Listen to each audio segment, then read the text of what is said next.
Alright, so today I'm going to show you about torque mounts. This has got an aftermarket torque mount in it. It looks like an Airtech Motorsport, which is basically the same design as one of the Elevate ones. It looks pretty firm, it looks quite intact, but when you're driving you're getting this clunk noise. I mean, this mount's probably about 2 years old. Easiest way to check, stick a lever bar between the steering rack and the gearbox and see how easily you can move it. You see I can move that a fair bit and you can see the mount flexing. So I'm going to pull this out to check it, but I'm going to say that this mount's probably toast. I'm going to use this opportunity not to bother fitting this back in because I know it's probably going to be toast, and I'm just going to fit one of our OEM denied ones. This is an RS Mark II. The Focus XR5's very, very similar. The only difference between the RS and the XR5 in terms of the torque mount is this bracket is different.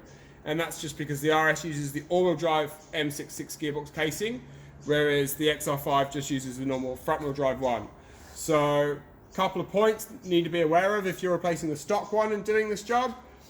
The 15mm bolt, this vertical one, is the same thread as the factory torque mount horizontal bolt that goes here. The bolts are identical, apart from the horizontal one is slightly longer. Don't mix them up. If you put the horizontal one in the vertical position, as you wind it up, you'll punch a hole through the steering rack. So make sure you don't mix them up. Even though I can't mix these up because I know it's physically a different bolt, I still always mark it. So I just put T, V on it. It means you can never cock it up. It eliminates any issues. Tools you're going to need a 15mm socket with a ratchet. That'll do that one and that one if it's factory. And then a deep 13mm socket for the back stud.